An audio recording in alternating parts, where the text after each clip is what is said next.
राम राम जी सभी को। हर हर महादेव। तो दोस्तों, जैसा कि हम सब जानते हैं सावन आने वाला है, तो उसके लिए मैं जितने भी शिव महापुराण के खंड हैं उनकी सबका संक्षिप्त में वर्णन लेके आऊँगी।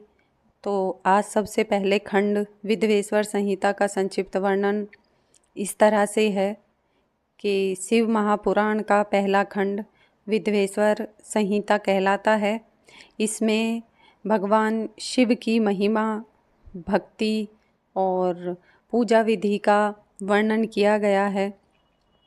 ऋषियों ने सूत जी से भगवान शिव के स्वरूप और महिमा के बारे में प्रश्न किए हैं पहले खंड में। तो सूत जी शिव भक्ति का महत्व बताते हैं और कहते हैं कि शिव की आराधना से सभी कष्ट दूर होते हैं। शिवलिंग की उत्पत्ति और पूजन का महत्व भी इसी खंड में बताया गया है।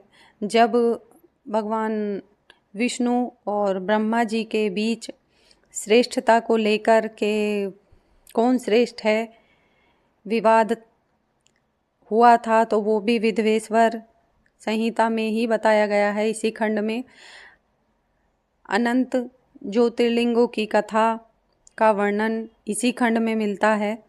भगवान शिव के निराकार और साकार दोनों स्वरूपों की महिमा भी इसी विधवेश्वर संहिता में बताई गई है। शिवलिंग पूजा के नियम और उनसे मिलने वाले पुण्य का वर्णन भी विधवेश्वर संहिता में बताया गया है।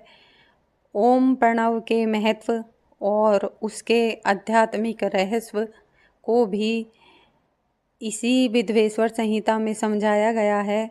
शिव भक्तों के लिए भक्ति, ज्ञान और वैराग्य का महत्व विधवेश्वर संहिता में ही बताया गया है। इस संहिता में भगवान शिव की कृपा प्राप्त करने के सरल उपायों का वर्णन भी मिलता है। अंत में बताया गया है कि भगवान शिव की किस प्रकार श्रद्धा और भक्ति से पूजा करने वाला इंसान मोक्ष को प्राप्त करता है। विधवेश्वर संहिता का जो मुख्य संदेश है वह यह है कि भगवान शिव की सच्ची भक्ति से मनुष्य सभी पाप और